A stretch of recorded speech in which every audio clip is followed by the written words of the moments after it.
Criminal code इस किस्म के कवानीन तमाम अहल मुल्क के लिए यकसा है।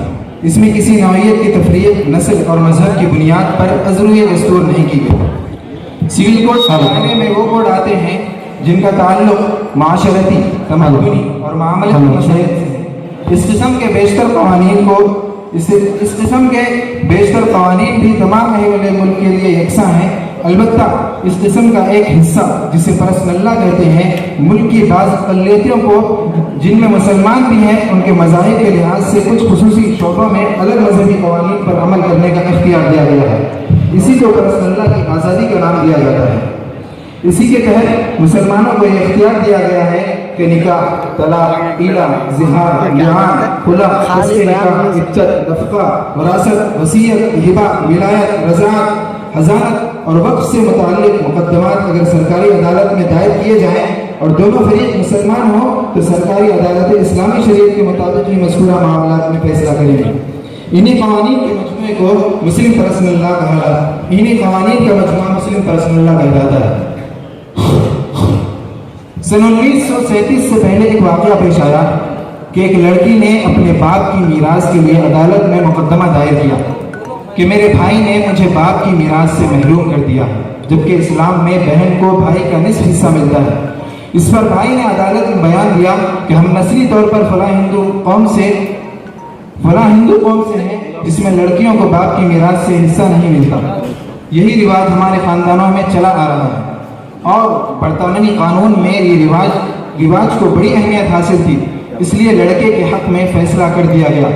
ये फैसला इस्लामी नुक्ते नज़र से औरतों के साथ जुल्म और शरीयत इस्लामी में मुदाखलत और बेजा तरमीम थी। तो लीजिए पेश है आपके सामने मुकालमा।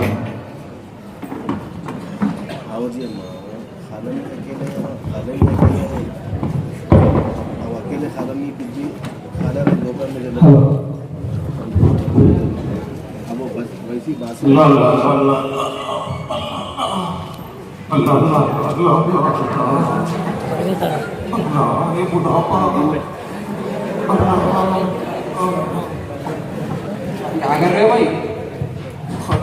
अब्बा के लिए ठहरा हो ना मारो, नमाज पढ़ना है अब्बा, लेके जाना है। तो शादी कब कर रहे हैं? शादी तो जबरदस्त धूमधाम से चल रहा है। क्यों भाई? अब्बा आए ना फिर हमने भी अब्बा जाने का है, अब्बा जाने के टेबल कैसा करना है? बड़ी बेमन है जी वालिद साहब, संभाल के रख लो। आखिरी उम्र है, हिम्मत करके जन्नत पालो इंशाल्लाह। भाई जरा सामने लगाओ।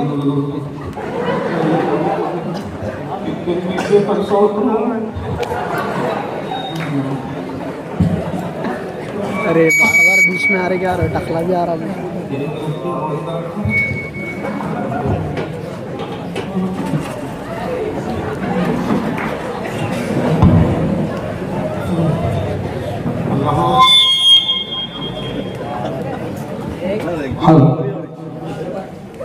नमाज पढ़ ले को बुढ़ापे की नमाज कबूल होती है क्या लगे को नहीं जब मैंने कहा गई थी क्या नहीं। अरे भाई क्यों डंडे को रोको, अरे तू पहले उसमें डंडे को रख गई।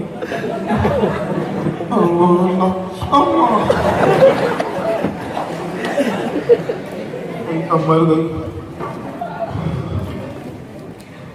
नमाज पढ़ेंगे तो रखा अल्लाह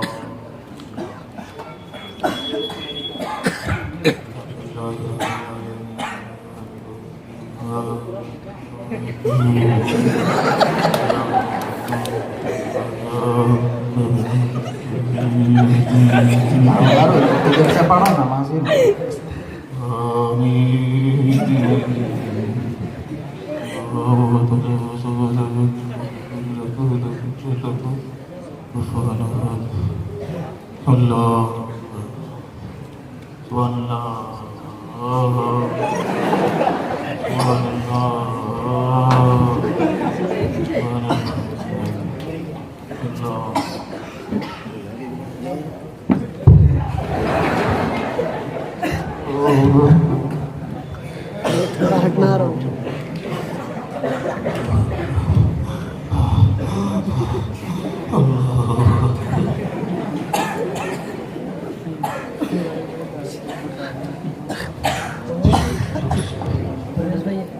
Assalamualaikum warahmatullahi. Assalamualaikum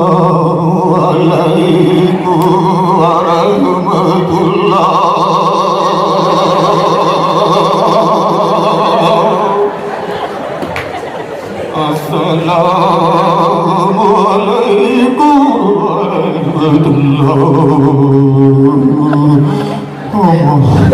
Allah, jangan dikali-kali itu Allah.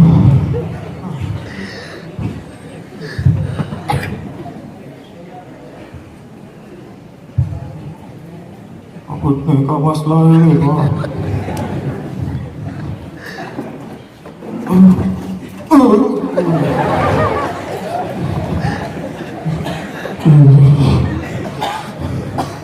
संभाल कर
चलो जी जल्दी। अरे भाई तुम्हारे अब्बा को ले जाने से अच्छा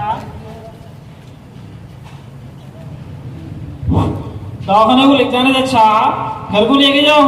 अरे कहीं को जी? अब जरा आप हिम्मत से काम लेना पड़ता बेटा। कहीं को क्या हुआ? आपके अब्बा इस दुनिया में नहीं रहे अब। नहीं अब्बा चले गए। अब्बा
डोरा चढ़ावर ना जी अल्हम्दुलिल्लाह ला इलाहा इल्लल्लाह अल्लाहु अकबर अल्हम्दुलिल्लाह ला इलाहा इल्लल्लाह अल्लाहु अकबर अल्हम्दुलिल्लाह ला इलाहा इल्लल्लाह अल्लाहु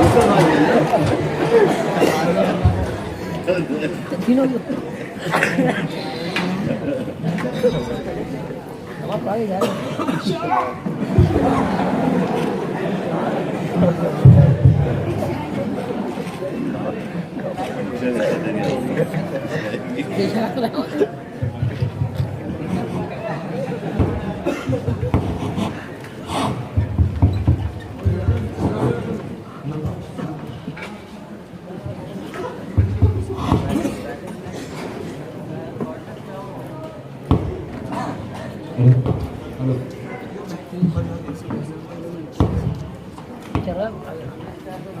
अब आ गया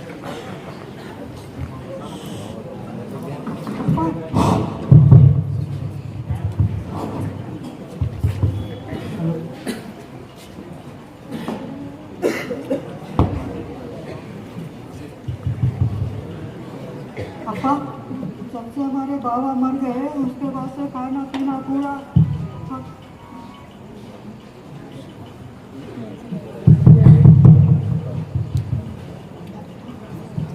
पापा जब से हमारे बाबा का इंतकाल हो गया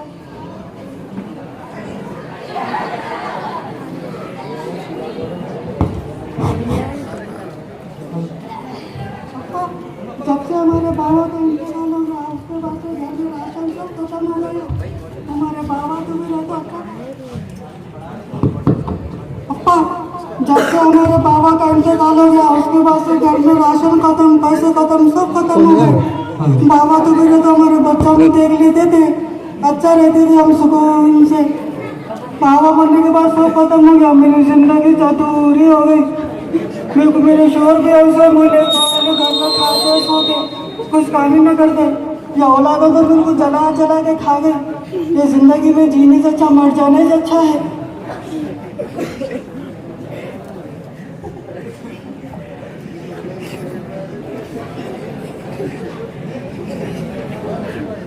अस्सलाम वालेकुम भैया वालेकुम सलाम रेशमा कैसे भैया अल्हम्दुलिल्लाह बाबा मरने के बाद क्या बात है अरे रो रहे गई को तुम रो रहे गई को जी भैया मेरे पैसे खत्म हो गए पैसा नहीं होता पैसे खत्म हो गए तुम्हारे जहेज में तुम्हारे को दे दिए ना वो इस सब अभी कहाँ से ला के देना तुम्हारे को भैया मेरे को पैसों की जरूरत है मुझे पैसे दो भैया अरे ये तुम्हारे शौहर है ना उनको कमा के लाओ वो लोग यहाँ पे गई कोई मांगने भैया मैं तुमसे भीख नहीं मांग रही हूँ इस्लाम में मैं डालते वक्त मांग रही हूँ मेरा मीरास का मेरे को दे दो कहीं का मीरास कौन सा इस्लाम कहीं के बात कर रही थी अपने बाप दादा दिए भैया अपने बाप दादा दिए किसी को नहीं दिए फिर तुम्हारे को कोई को देना चलो निकलो इधर से भैया ये तो इस्लाम के खिलाफ है कानून के भी खिलाफ है देखो रेशमा मेरे को इस्लाम कानून ये बातें रखो सीखो अब घोरों की हुकूमत चल रही है भैया मेरे को कुछ भी नहीं मालूम मेरा हिस्सा मेरे को दे दो नहीं देते अब इस्लाम की हुकूमत रहती तो तुम्हारे को कुछ तो भी मिलता था अब अगर तुम हुकूमत के पास गए भी ना मेरे हक में फैसला होता समझे ना भैया हम भी पुलिस स्टेशन जाके एफआईआर लगा के हमारी जिंदगी चकले लगाती हूँ जाओ जी किसके पास जाते जाओ घोड़ा अफकत में आते खाली भी नहीं बदलाती हूँ तुम्हारा जाओ बोला ना दिमाग खराब नको करो जल्दी बोलिए पुलिस साहब मौजन साहब को कम करो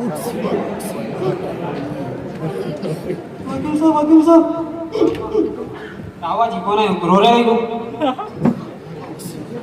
वकील साहब मेरा नाम रेशमा फातिमा है क्या हुआ रो रहे हो मेरे भाई के पास मीरास मांगने गए तो मेरा भाई मेरे को मीरास से महरूम कर दिया हालांकि इस्लाम में भाई को निस हिस्सा मिलता वकील साहब अच्छा चलो अपन एफआईआर दर्ज करेंगे चलो पुलिस में जाके एफआईआर दर्ज करेंगे चलो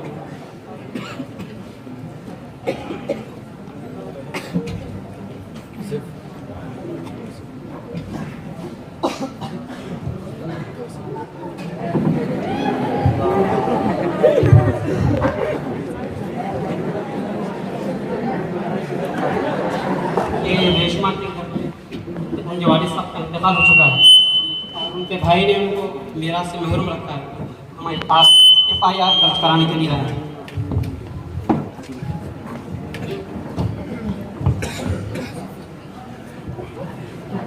अंदर पड़ो अंदर जाओ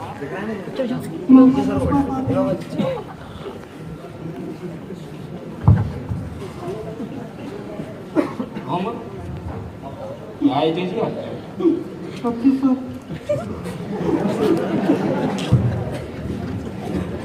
क्या मांग क्या केस है आपका? मेरा भाई है अफरोतीन। हमारे बाबा मरने के बाद पूरा मेरे बाबा का जितना भी छोड़ के गए थे घर का पूरा हड़प ले रहा।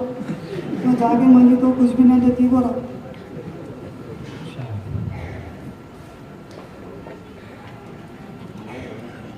ठीक है, FIR तो दर्ज हो चुका है, अब आपको अदालत में जाना पड़ेगा।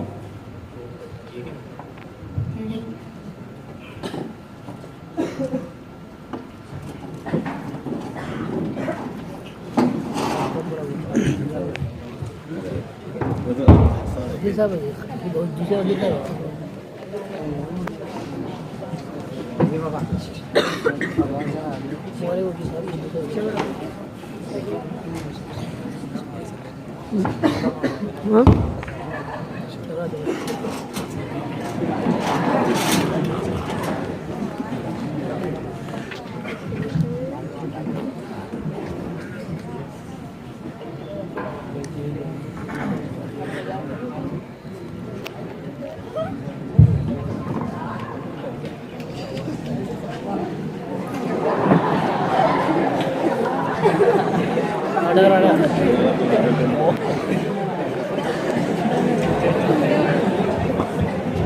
बच्चे हटो जी।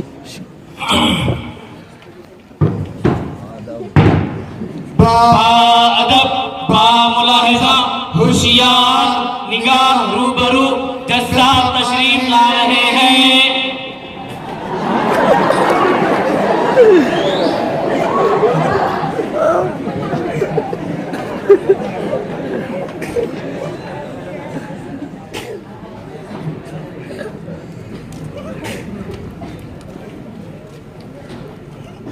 Sit down.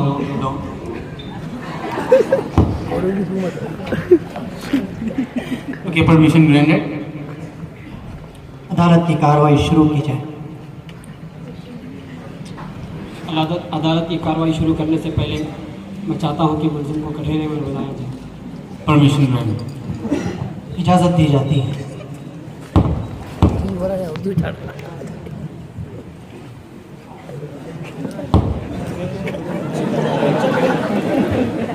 मैं आपसे चंद सवाल करना चाहता हूँ।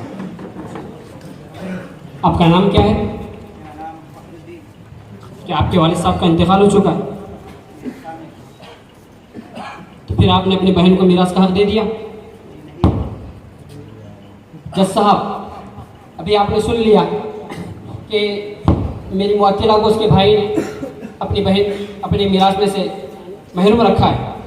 हालांकि इस घराने का ताल्लुक़ मुस्लिम ख़ानदान से है और मज़हब इस्लाम में हर बहन को भाई का आधा हिस्सा दिया जाता है और मेरी मुवक्किला पर सरासर जुल्म किया गया। इसलिए मैं अदालत से गुजारिश करता हूँ कि वो मेरी मुवक्किला को पूरा उसका हक दिलाए। Objection your honour.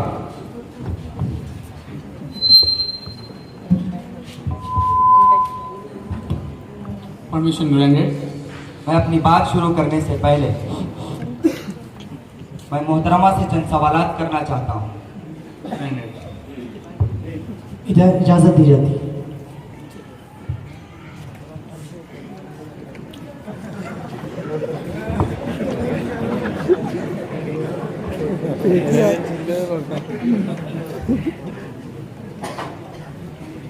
मोहतरमा बतलाइए आपका नाम क्या है?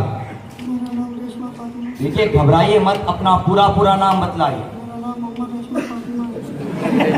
अच्छा बतलाइए, क्या आप पहले ही से मुसलमान थे? Please note this point. जज साहब, मोहतरमा की ज़बान ये बात आपके सामने आ चुकी है कि ये पहले ही से इस्लाम घराने से ताल्लुक नहीं रखती थी, बल्कि इसका ताल्लुक हिंदू घराने से है, जहां औरतों को कुछ भी मिरास नहीं दिया जाता है। चुनांचे और इस अदालत उस्मा का यही दस्तूर है कि रिवाजों का एतबार किया जाता, मजहबी कवानीन का एतबार नहीं किया जाता। चुनांचे इन दलाइल के पेश नज़र मैं पुरजोर अंदाज में अदालत से इस बात का मुतालबा करता हूँ कि बाप की पूरी जायदाद इस फखरू को दिया जाए। The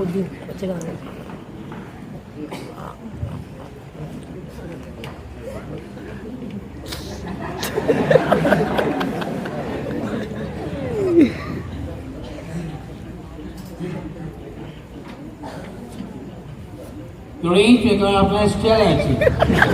Yes, Muhammad, I am don't like this. But I am not books was taught is tiered your children. But I am not this pieces. Twinkle, twinkle, little star, how I wonder what you are. Up about the wall so high, chubby cheeks, dimple chin, rosy lips, deeply. Johnny, Johnny, Fakhruddin, Nasara, Vishma, Osman, Roy, our friend. Best clothes is spending. जानी जानी पकड़ो जज साहब ये फैसला फरमा रहे हैं इस अदालत उस्मा के दस्तूर के मुताबिक मजहबी कवानीन को बालाए ताक रखते हुए रिवाजों का एतबार करते हुए ये अदालत इन सबूतों को मद्देनज़र रखते हुए इस नतीजे पर पहुंचती है कि बाप की मुकम्मल मीरास उसके बेटे फखरू को दी जाए, ना कि उसके बहन को। ये फैसला सरासर इंसाफ के खिलाफ है। मैं जज साहब से गुजारिश करता हूँ कि वो इस फैसले को वापस ले लिया जाए।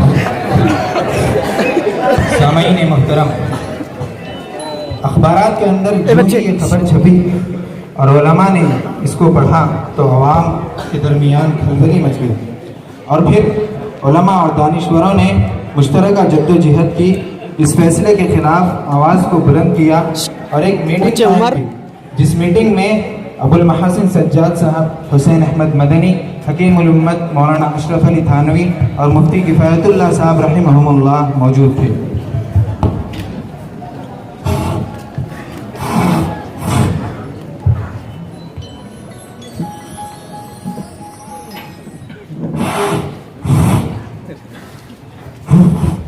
हेलो हेलो, अस्सलाम वालेकुम हज़रत। अस्सलाम वालेकुम वरहमतुल्लाहि वबरकातुहू। हज़रत मैं अबुल महासिन बात कर रहा हूँ। आप मुफ्ती किफ़ायतुल्लाह? जी हाँ, मैं किफ़ायतुल्लाह बात कर रहा हूँ। उम्मीद है कि आप बखैर होंगे। जी अल्हम्दुलिल्लाह, अल्लाह का करम है। हज़रत सुबह मैं अखबार भी नहीं कर रहा था तो एक खबर मेरे नज़रों से गुजरी, बहुत ताज्जुब ख़ैज़ खबर नज़र आ रही है। हाँ, मैं भी इस सिलसिले में बहुत ज़्यादा मुतफक्किर था। हज़रत हुकूमत ने देखिए कैसा इस्लाम के खिलाफ बेहुदा फैसला किया है। हमको चाहिए कि इस सैलाब को बढ़ने से पहले रोक दें। तो मेरी राय ये थी कि हम 28 जनवरी बरोज़ इतवार बमकाम देवबंद में जमा हो जाए, तमाम उलमा की एक मीटिंग कायम करें, उसमें तबादला ख्याल करें तो शायद बेहतर होगा। इंशाअल्लाह मैं हाजिर हो जाऊंगा और अपने दोस्त अहबाब को भी इत्तला कर दूंगा। जी जज़ाकल्लाह हज़रत, जज़ाकल्लाह खैर। अस्सलाम वालेकुम वरहमतुल्लाहि वबरकातुहू।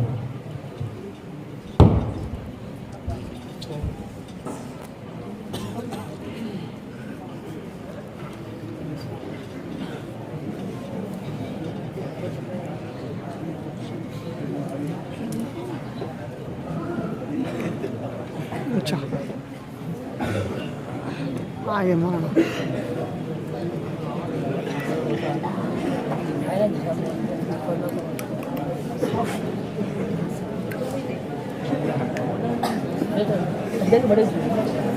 इधर हटो, ये बच्चे इधर कई कार इधर है।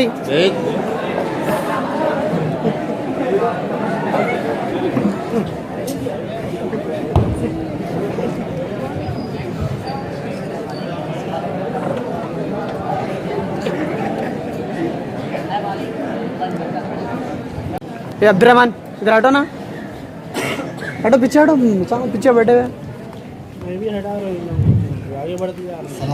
वालेकुम सलाम। सलाम जज़ाकल्लाह, आप तशरीफ ला दिए। देखिए हुकूमत ने कैसा फैसला किया है।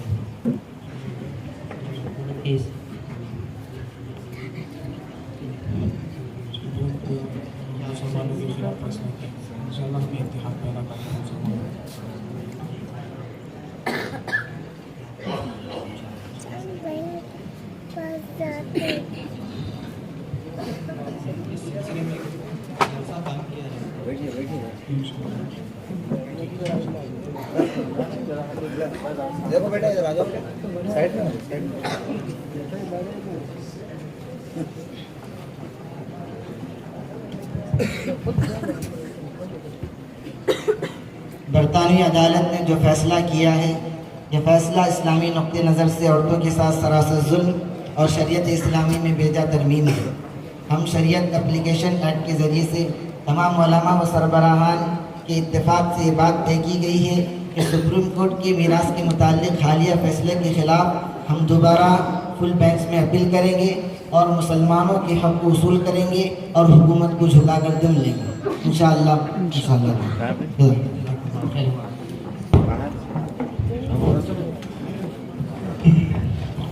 सामाईन मोहतरम, कौम व मिल्लत के इन सरावरदा शख्सियात की मुत्तहिदा आवाज़ के सामने हुकूमत को झुकना पड़ा और उलमा व मशाइख की मुश्तरका कोशिशों से सन 1937 में शरीयत एप्लीकेशन एक्ट बना, जिसका हासिल ये था कि निकाह, तलाक, खुला, ज़िहार, मुबारात, फस्ख़ निकाह, हक़ परवरिश, विलायत, हक़ मीरास, वसीयत, हिबा और शुफा से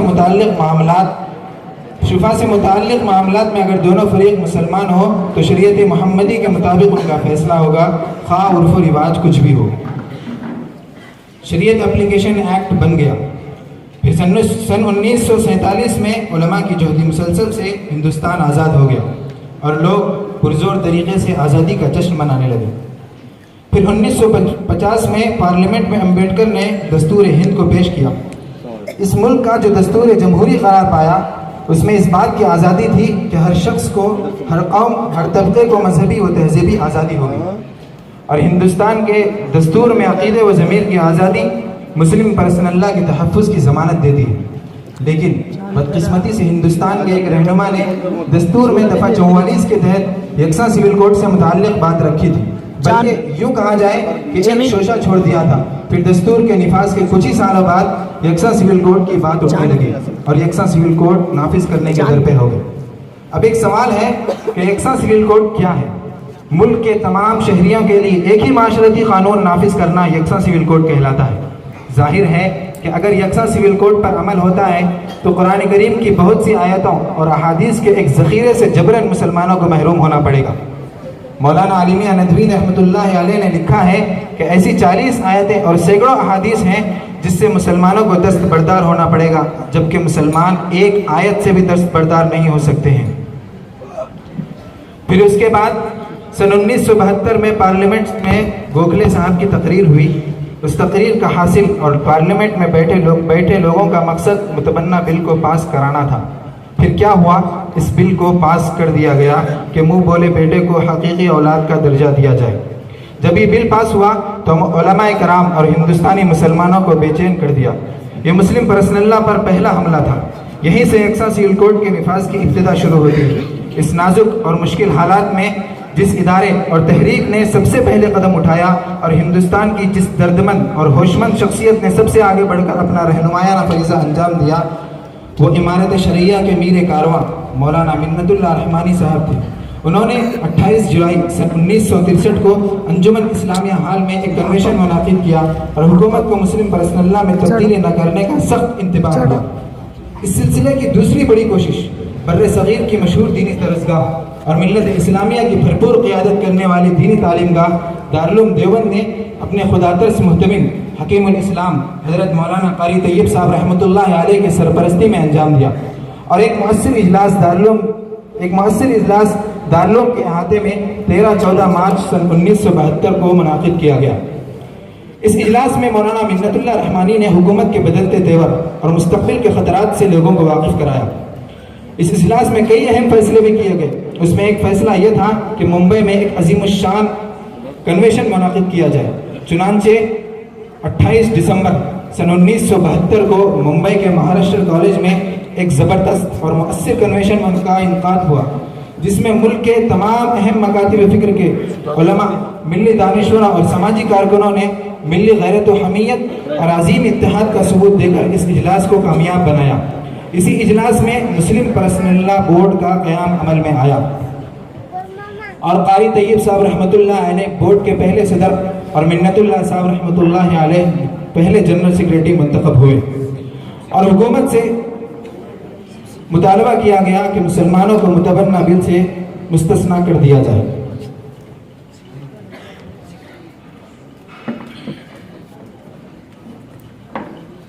अस्सलामु अलैकुम।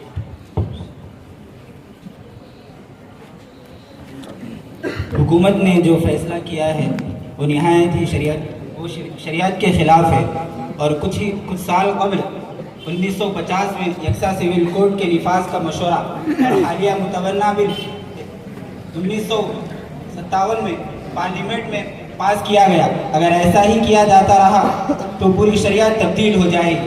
इसलिए इस मुल्क की फ़िज़ा में जो इस्लामी तशख़्ख़ुसात को पामाल करने की सदाए गर्दिश कर रही है, इस फ़िज़ा के तनाव को ख़त्म करने और इस्लामी तशख़्ख़ुस के तहफ़्फ़ुज़ के लिए एक बोर्ड तश्कील दी जाए और हम सब जोश बजोश होकर इस मुतवन्ना बिल की मुखालफत में आगे बढ़े और उसके खिलाफ शरअ होने पर उम्मत को आगाह करें। इसलिए वक्त का तकाजा है कि आपसी इख्तिलाफ़ात की दीवारों को ख़त्म करके एक कुल जमाती कॉन्फ्रेंस कायम की जाए। मुनासिब है कि वक्त और जगह की तायीन के लिए इजहार ख्याल किया जाए और सदर मोहतरम से गुजारिश है कि अपनी सवाबदीद से किसी एक राय को हतमी बनाए। कलकत्ता कहाँ पर इजलास अमल में लाया जाए? आपकी राय क्या है? मेरी राय ये है कि चेन्नई में नागिद की जाए। इस आजिज़ की राय है कि मुंबई में इजलास को मुनाकिद किया जाए। बिस्मिल्लाहिर्रहमानिर्रहीम। मुसलमानों की आवाज़ को ऐवान हुकूमत तक पुरजोर अंदाज में पहुँचाने के लिए जो इजलास का इनेकाद अमल में लाया जाएगा और उसमें मुस्लिम पर्सनल बोर्ड के क़याम का ऐलान किया जाएगा, इसके लिए मुनासिब जगह और मुनासिब वक्त, चूँकि मुंबई की सरजमीन से मुस्लिम पर्सनल बोर्ड के क़याम की आवाज़ें बहुत ज़्यादा बुलंद हो रही हैं और इलाक़ाई एतबार से भी ये हिंदुस्तान का वसती इलाक़ा है, लोगों को पहुँचने में भी आसानी होगी। इस मशवरे में, इस मुशावरत में ये ऐलान किया जाता है कि 27-28 दिसंबर 1972 को एक अज़ीमुश्शान इजलास मुंबई की सरजमीन पर मुनक़िद किया जाएगा और उसमें मुस्लिम पर्सनल बोर्ड के क़याम का ऐलान होगा। आप तमाम अहबाब से गुजारिश है कि इस इजलास को कामयाब बनाने की कोशिश करें और अपने मुताल्लिक़ीन और अपने दीगर उलमा को इसमें शिरकत की भरपूर दावत दें। इंशाअल्लाह कोशिश की जाएगी।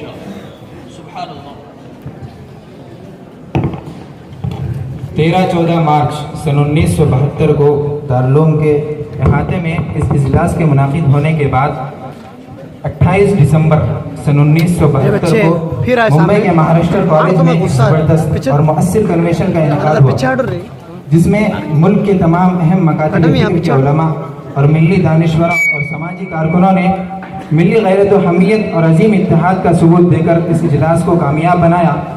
इसी इजलास में मुस्लिम पर्सनल बोर्ड का क़याम अमल में लाया। इस इजलास में एक मुल्कीर सतह पर एहतजाज होने का ऐलान हुआ था और हुकूमत से ये अपील की गई थी और मुतालबा किया गया था कि मुसलमानों को मुतबन्ना बिल से मुस्तस्ना कर दिया जाए।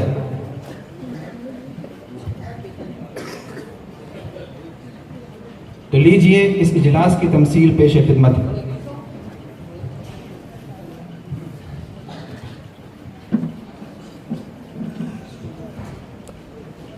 मैं हाज़रीन इजलास से गुजारिश करता हूँ कि मैं आपके ईमानी जज्बे को सलाम करता हूँ कि अपनी नशिस्तें संभाले, संजीदगी का माहौल बरकरार रखे।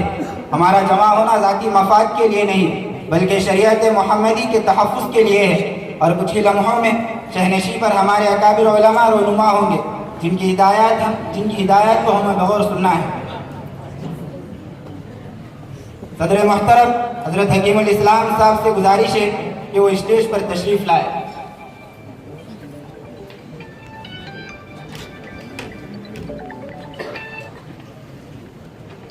हेलो हेलो हाँ। और इसी तरह मुकर्रिर खुसूसी हज़रत आतिकुर रहमान साहब से दरख्वास्त है कि वो स्टेज को ज़ीनत बख्शे। चल रहा है प्रोग्राम। बजे तक चलता करते हैं, 10 बजे के बाद आप हाँ हाँ भिजा दो। और मैं दावत देता हूँ मुजाहिदुल इस्लाम साहब को भी, तो ये स्टेज पर जलवा अफरोज हो जाते हैं। अच्छा ठीक ऐसा कहीं भी नहीं जाना कि 1 महीने में कराए थे, 1 महीने तक रहता बल्कि बोले ना। इसी तरह मकादी व फिक्र के उलमा और सुदूर से भी आजिज़ाना दरख्वास्त है जो स्टेज पर तशरीफ लाए। स्टेज पर जलवा अफरोज हमारे इजलास के रूह रवां और हज़रत हकीमुल इस्लाम और मुकर्रिर खुसूसी आतिकुर रहमान साहब उस्मानी और मेहमानान मुअज़्ज़म मौलाना अबुल लैथ साहब और अमीर शरीयत मौलाना मुजाहिदुल इस्लाम साहब कासमी और नीज़ जमात इस्लामी हिंद के सदर मोहतरम और जमीयत अहले हदीस के रूह रवां और साथ ही साथ जमीयत शिया के सदर और दीगर तमाम बुजुर्गान दीन का हम तहे दिल से इस्तकबाल करते हैं और अहलन व सहलन मरहबा का हदिया पुरखुलूस पेश करते हैं। अब मैं बिला ताखीर तमहीद मुकर्रिर खुसूसी हज़रत आतिकुर रहमान साहब उस्मानी को दावत देता हूँ कि वो आए और बातिल के उठते हुए नापाक इरादों से उम्मत को वाकिफ करवाए।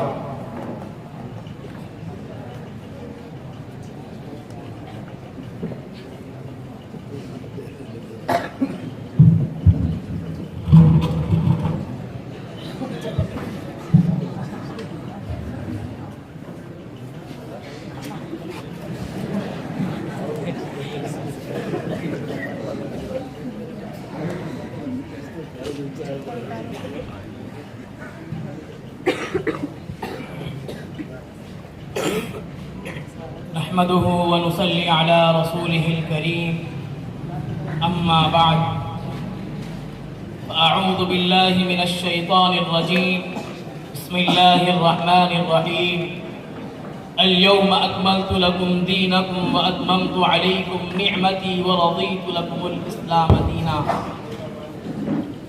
सदक़ल्लाहुल अज़ीम। तारीख़ गवाह है कि रोज़े अव्वल ही से इस्लाम और मुसलमानों को मिटाने की और मुसलमानों को तकलीफ देने की नापाक कोशिशें की गई, लेकिन खुदावंद कुद्दूस ने इस्लाम की फितरत में एक अजीब लचक रखी है कि इसको जितना दबाया जाता है उतना ही उभर कर सामने आता है। चुनाचे कभी इन कुफ्फार और मुशरिकीन ने इस्लाम को मिटाने की कोशिश की तो ये खुद मिट गए, और नबी के आखिर दौर में मुसैलमा कज़्ज़ाब ने नबुव्वत के शीश महल पर हमला किया तो हजरत वहशी ने इसको वासिले जहन्नम करके ये सबूत दे दिया कि शरीयत में मुदाखलत बिल्कुल बर्दाश्त नहीं की जा सकती। और जब अबू बकर सिद्दीक के दौर में मुनकिरीन ज़कात ने ज़कात देने से इनकार कर दिया तो ज़ुबान सिद्दीक जलाल सदीकियत का मुजाहिरा करते हुए ये कह पड़ी, वो अनहई, मैं जिंदा रहूं और दीन में कमी होते रहे, ये बिल्कुल बर्दाश्त नहीं। इसी तरह 1400 साल बाद इन गोरों ने कादियानियत की आड़ में शरीयत में मुदाखलत की कोशिश की तो उलमाए हक ने की ईंट से ईंट बजा दी। अल-गर्द हर जमाने में इस्लाम के खिलाफ उठने वाली हर आवाज का मुंहतोड़ जवाब दिया।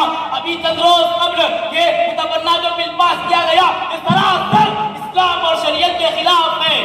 नारे तकबीर। और में मुदाखलत बर्दाश्त नहीं करेंगे, नहीं करेंगे, नहीं करेंगे। और तुम कहते हो कि मुल्क में मुतबन्ना बिल लाएंगे, तुम्हारी इतनी हिम्मत और इतनी जुर्अत कि तुम मुल्क में मुतबन्ना बिल लाओगे। अगर तुमने ये बिल वापस नहीं लिया तो हम तुम्हारी नाक पे दम कर देंगे, तुम पर जीना दोहर कर देंगे, हम सड़कों पर उतर आएंगे तो फिर तुम्हारी लाठियां और गोलियां भी हमें रोक नहीं सकती।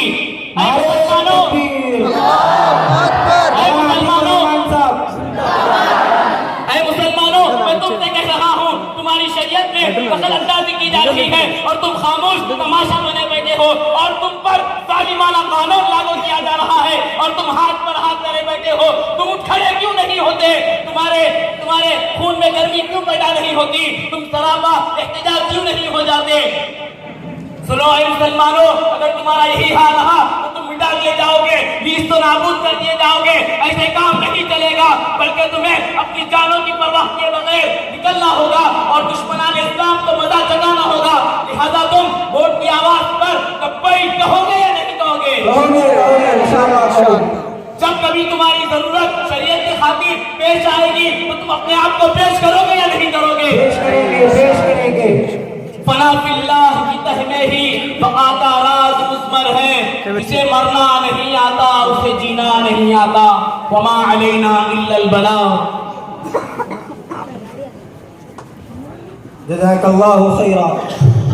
हज़रत वाला के पुरज़ोर खिताब के बाद मैं सदर ज़ी-वक़ार हज़रत हकीम इस्लाम खालिद तैयब साहब को निहायत अदब व एहतराम के साथ ज़हमत सुख्न देता हूँ कि वह हमारे ज़ख्मों का मदावा और कीमती हिदायत से मालामाल फरमाए और आखिर में दुआ फरमा कर इजलास का इख्तिताम फरमाए।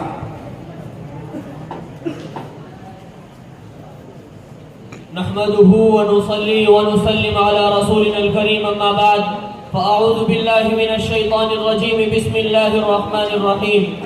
जाअल हक़्क़ु व ज़हक़ल बातिल, इन्नल बातिल कान ज़हूक़ा। शहनशीन पर तशरीफ़ फरमा बुजुर्गान दीन और हिंदुस्तान के मुसलमानों,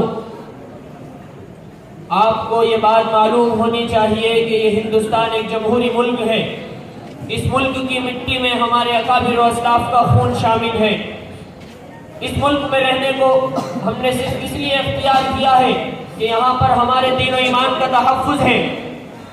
अगर इस्लाम पर कीचड़ उछाला जाएगा, प्यारे नबी की शरीयत को खिलवाड़ बनाया जाएगा, तो हम बर्दाश्त नहीं करेंगे और फिर अल्लाह का दिया हुआ वजूद किस काम का जो इस दीन की और शरीयत के तहफ़्फ़ुज़ के लिए न मिटे।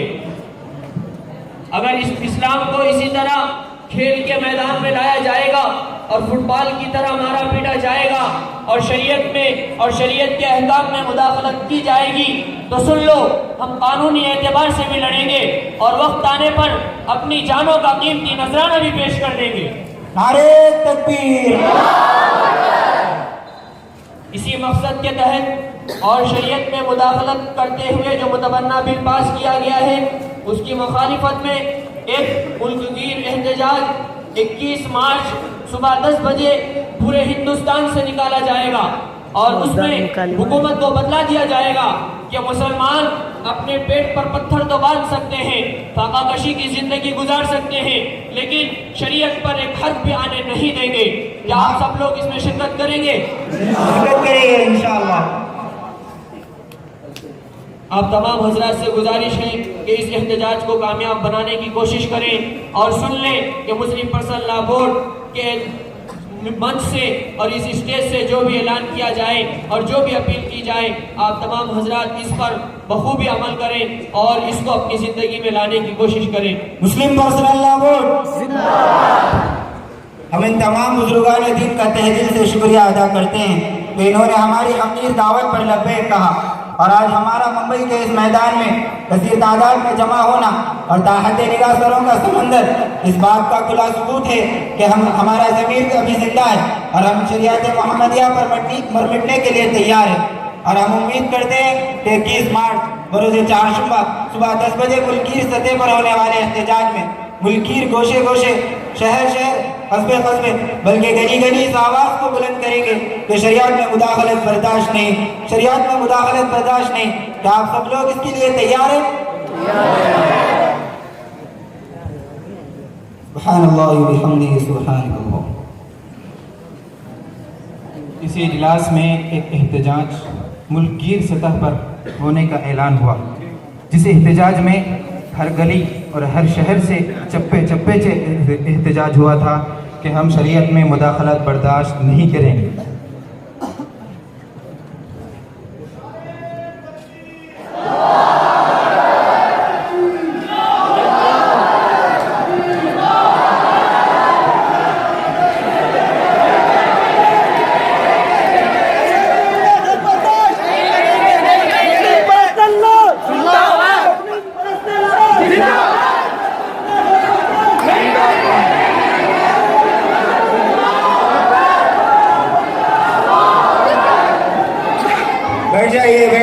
बैठ जाइए। आज हम जिस मकसद के लिए जमा हुए उसका मकसद शरीयत में मुदाखलत करते हुए हुकूमत ने जो मुतबन्ना बिल पास किया है उसकी वापसी की अपील करना है। हुकूमत को दफ़ा नंबर 25 की याद दहानी कराते हुए बैठ जाइए। बैठ जाइए, बैठ जाइए। मुस्लिम पर्सनल लॉ बोर्ड शरीयत में मुदाखलत गवारा नहीं, गवारा नहीं, शरीयत में मुदाखलत गवारा नहीं, गवारा नहीं। हम जिस मकसद तकबीर अल्लाहू अकबर, आज हम जिस मकसद के लिए जमा हुए उसका मकसद शरीयत में मुदाखलत करते हुए हुकूमत ने जो मुतबन्ना बिल पास किया है उसकी वापसी की अपील करना है। हुकूमत को दफ़ा नंबर 25 की याद दहानी कराते हुए एक मेमोरेंडम सदर जमहूरिया के पास पेश करना है।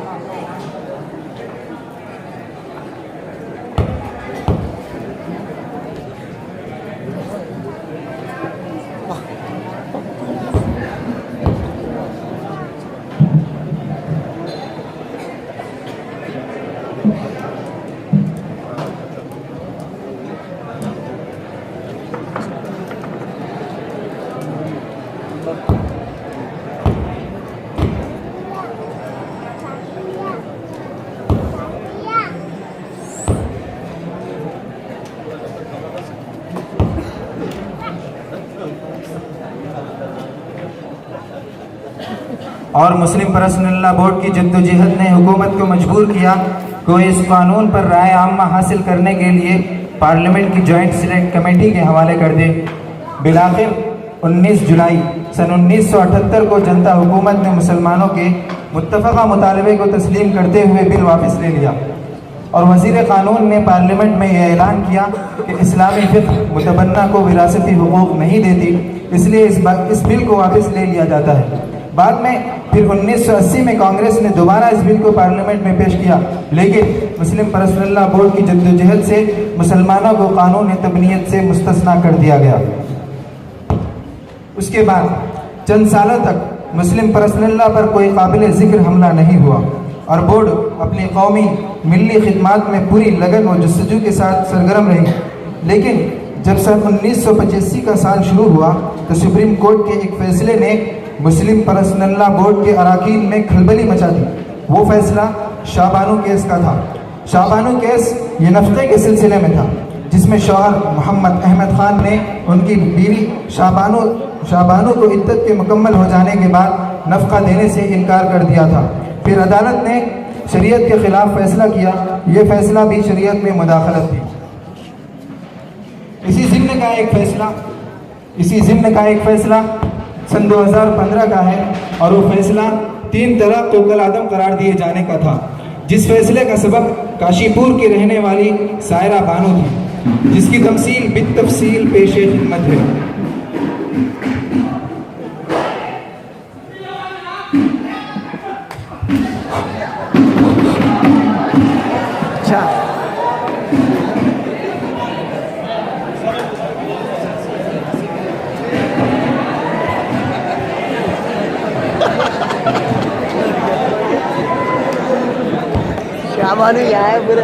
तलबा संजीदगी का मुजाहरा करें, अपनी अपनी जगह पर बैठे। थक गए रे भाई हालत, अब इसको जा जाके वाह बीवी से बात करके कूल होता हूँ खाली।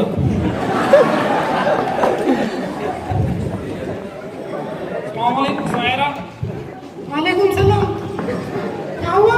इसको तो भी देख ले, क्या इतना खुश हो गया? अरे ऐसा हो रही है, मैं आपको कर लेकर परेशान हूँ।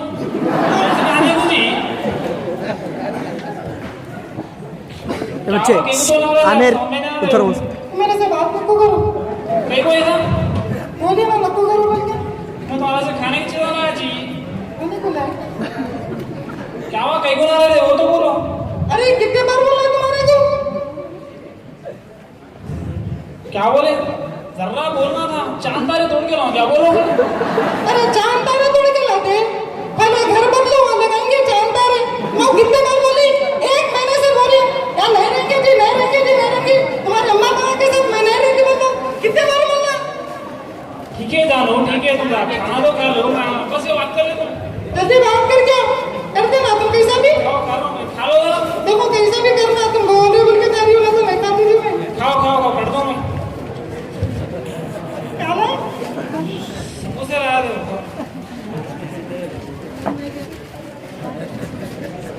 चलो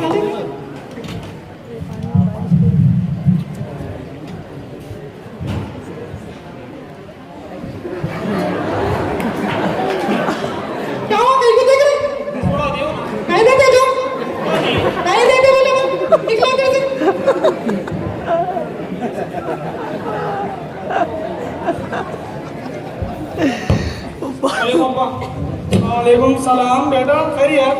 अल्हम्दुलिल्लाह अब्बा। क्या बेटा नाराज दिख रहे हैं?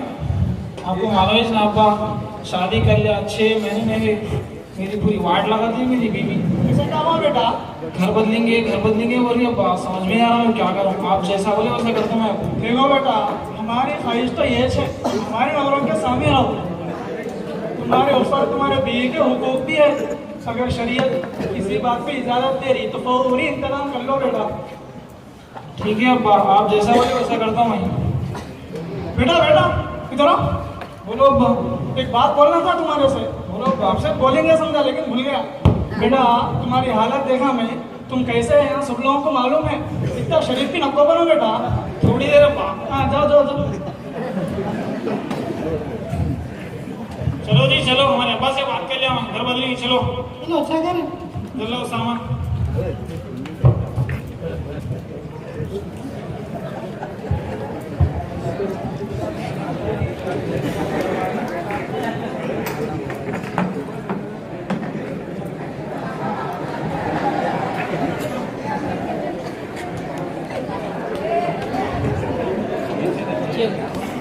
और एकदम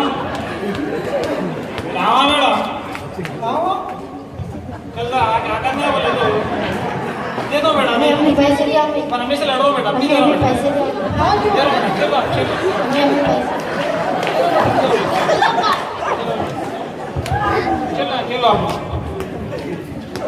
चलो मैं क्या बोलूँ था बोले तो, कल अपने घर में चिकन मटन बिरयानी रुमाली रोटी, मेरे को मालूम था तुम ऐसा बोलते तो क्या करना है बोले तो, चिकन मटन बिरयानी मेरे दोस्तों के यहाँ से तुम बनाना है, 20 आदमी का खाना बनाना है। अम्मा 20 आदमी का खाना मेरे से नहीं होगा। क्या तुम ये मुझे हो गए नहीं समझे क्या? हमारी अम्मी अब्बा मेरे को लाड़ प्यार से पाले थे, महारानी के जैसे। तुम्हारे पास आए जब से मेरी जिंदगी पूरी उजाड़ बन के रह गई थी। नहीं करती, तुम करना है तो कर लो जाओ। ऐसी बात है, और अब्बा से बात करता हूँ मैं। हाँ जी कर लो जाओ। होता मेरे से। हेलो हेलो बेटा बोलो। रिजवान कैसे है बेटा? अच्छे हैं? हमारी बच्ची कैसी है सायरा? मैं तो अच्छा हूँ, आपकी बच्ची मेरा जीना हराम कर दिया अब्बा। आओ बेटा, हमारी बेटी बहुत आराम देती, अच्छे अखलाक वाली है बेटा, आराम देती तुमको। क्या भैरा है भाई, क्या बोलते चाइनीज वगैरह? अरे आराम नहीं जी, हराम कर दी, जीना हराम। अरे ऐसा क्या हो गया बेटा? अरे हर बात पे जिद कर रही भाई बच्ची तुम्हारी, नहीं होता मेरे से संभालना। अब तक तो अच्छे थे ना बेटा, ऐसा क्या हो गया? अरे हर हुकुम की नाफरमानी कर रही भाई। मेरे को तो क्या दौड़ दिख रहा है, इनका दिमाग खराब है। नहीं बेटा वैसा तो कुछ भी नहीं है बेटा, दिमाग नहीं बेटा, कहीं को ऐसा देखो आप इसमें झगड़े सुलझा लेना बेटा। नहीं में क्या दौड़ दिख रहा जो ऐसे शादी से पहले क्या कि हुआ, मेरे को नहीं बोल रहे हो क्या हुआ था? बोलो। नहीं बेटा वो कुछ भी नहीं, अरे रहने दो बेटा, वो कुछ भी नहीं हुआ था, वैसा कुछ भी नहीं हुआ था। नहीं बोलना मेरे को बोलना। नहीं देखो बेटा, शादी से पहले एक मरतबा मैं सायरा को लेके जा रहा था तो ऐसी एक्सीडेंट हो गया था, तो उनके दिमाग पे मार पड़ गई थी।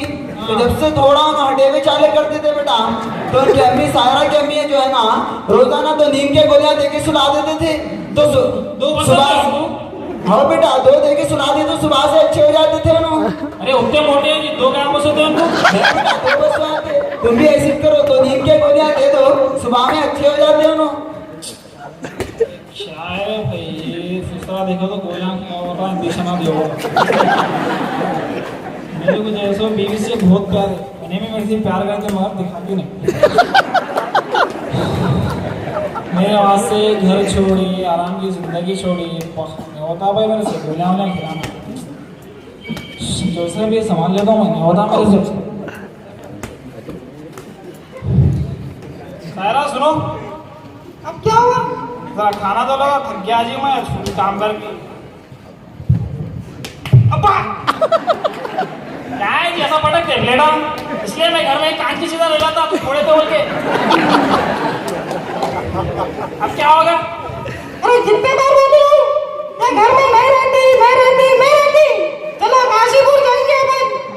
काशीपुर का मल्लप्पा की खीर है, वो है पूरा 24 घंटे का रास्ता है। अरे जाके वहीं चले लेंगे जी। अरे वहीं से जाएंगे बोल तो घर दामाद बनना पड़ता। अरे तुम्हारे बनाते थे हमारे अब्बा को बोल के। कैसा बनूं जी मैं, एक 22 शरीफ आदमी हूँ मैं, कैसा बन सकता हूँ? तुम शरीफ नहीं मालूम मेरे को। यार जान दो, नहीं होता मेरे से।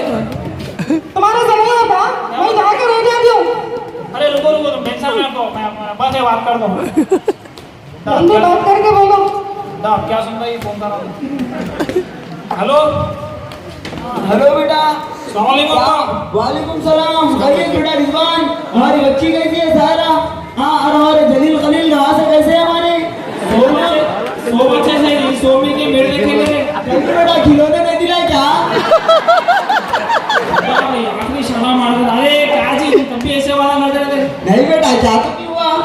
नहीं होता भाई, तुम्हारे बच्ची के साथ रहना, हर बात पे जिद कर रही, हर हुक्म की नाफरमानी कर रही मेरी।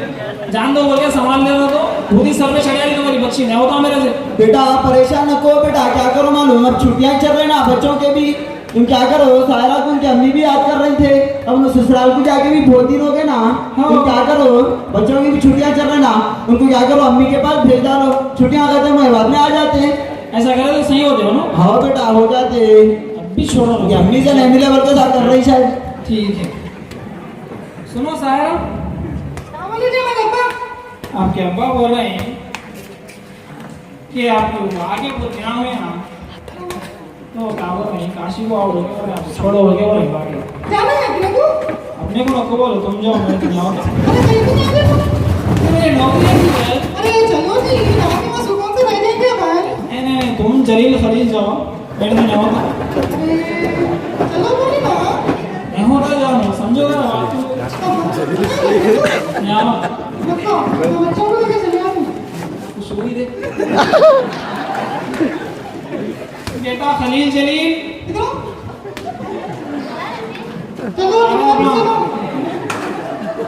बेटा अपना ख्याल रखना, और अम्मी खाली खाने के खिलाने के नहीं है। मैं बोल रहा हूँ खिलाता था, पिलाता था, सब करता था, खिलाता था, पिलाता था। क्या बोलो, खाओ पियो अच्छा रहो। अरे मेरे बच्चों से बात भी नहीं करने थे। बेटा ख्याल रखना बेटा अपना, ध्यान बेटा इससे।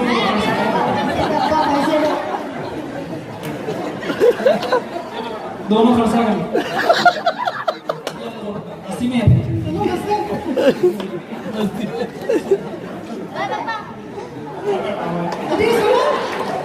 अपना ख्याल अच्छा रखो। तक तो नहीं बोले, ज्यादा खुद बोलो।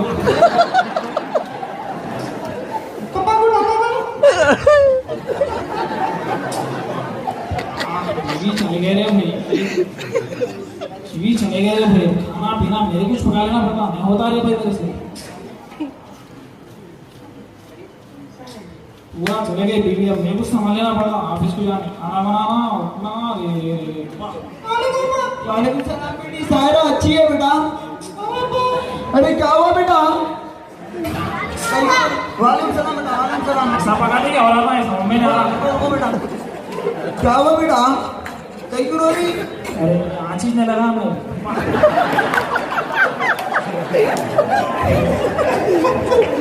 कहीं क्यों रो रही बेटा? तू कहीं क्यों तो भी रो रही?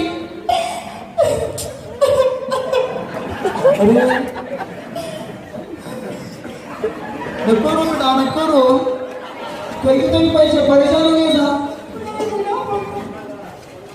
जल्दी जल्दी वहाँ जाके खेलो अपना, आओ खेलो। ना बेटा बैठ जाओ, कहीं को परेशान हो रही बेटा? अब्बा तुम मेरी शादी करे नहीं, जब से मैं कितना परेशान हूँ मालूम तुम्हारे को? क्या हो गया बेटा? अरे वो रिजवान से तुम मेरी शादी करा, पूरा जला के खा रहा मेरे को मालूम है।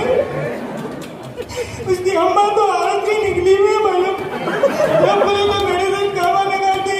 ऐसा करे तेरे साथ? हाँ, ऊपर से मेरे को जैसे बोले तो कामा लगाते, मारते, कैसे बोले तो करते मालूम। तुम्हारे सामने वाली गरीब रहता लगा। मैं बात करता हूँ बेटा औरत से, तू परेशान मत हो जा, वहाँ तो नहीं खाना खा ले।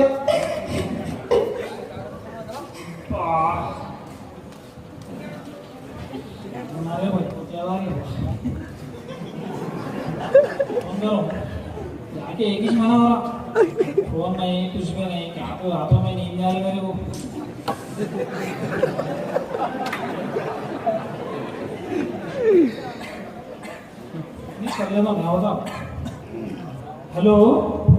हेलो सायरा है? अस्सलाम वालेकुम। वालेकुम अस्सलाम सायरा। अरे खैरियत से है? अल्हम्दुलिल्लाह। क्या हुआ सायरा, जाके 1 महीना हो गया, फोन नहीं, कुछ भी नहीं, बच्चों से बात नहीं कर रहे, कैसा होता सायरा ऐसा? अरे तुम्हारे को नहीं मालूम, हमारे अब्बा नहीं बोले। नहीं मालूम मेरे को। अरे मैं नहीं आ रही वहाँ पे। हाँ हाँ एक वैसा सायरा, क्या हुआ वैसे? अरे मैं यहीं से रह जा रही हूँ, तुमको पहले से बोल रही हूँ मैं रह जाती हूँ बोल के यहीं से रह जाती हूँ। अरे मैं न्याय सकता हूँ जी, दामाद बनने शरीफ आदमी हूँ। वो बात के बाद हमारे अब्बा से बात कर लो, मैं रख रही हूँ।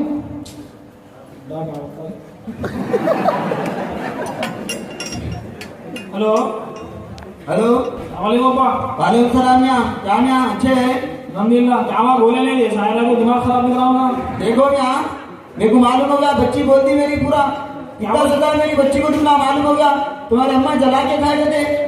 अब नहीं भेजता मेरी बच्ची को, अगर बच्ची के साथ रहना है तो यहीं आ जाओ काशीपुर में, काम धंधा देख ले के यहीं से रह जाओ। मेरी बच्ची लोग नहीं आती इलाहाबाद को। खुदा हाफिज।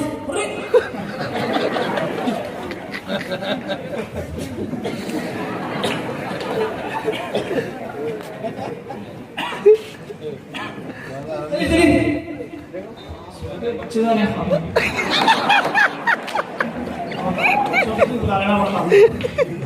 हेलो हाँ हेलो बोलो क्या है, आ रहा है इधर?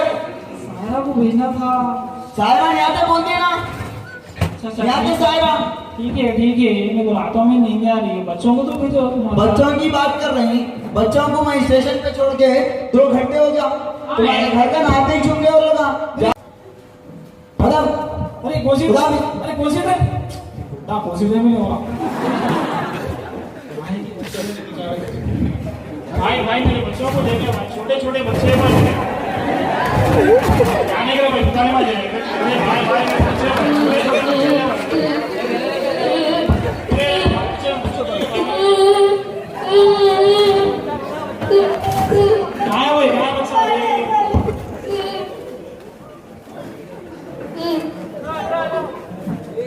बच्चे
शुरू करे वो मेरे बच्चों के साथ और आप शादी तुम भी आए। अच्छा मैं ऐसा कर देता तुम्हारे साथ, देखो तल्लाम दे देता कल चलो कल निकलने से पहले फोन कर। सायरा बेटा देख बेटा कौन आए। चलो बेटा चलो।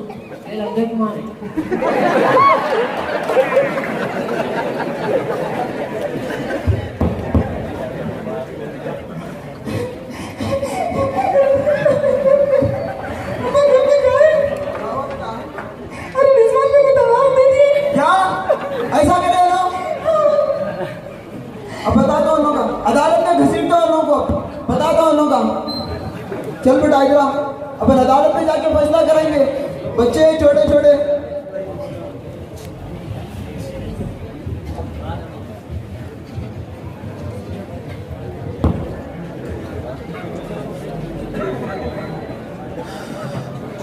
अंदर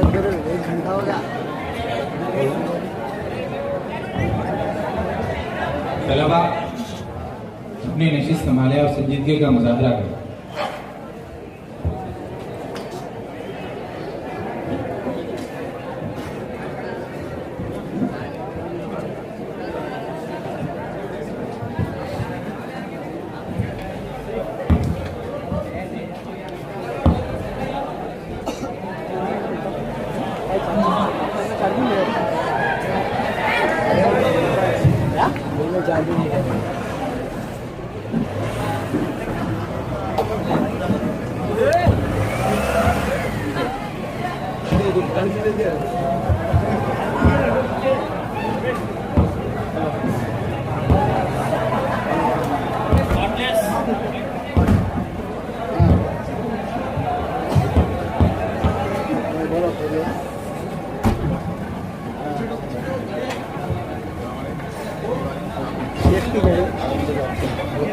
एक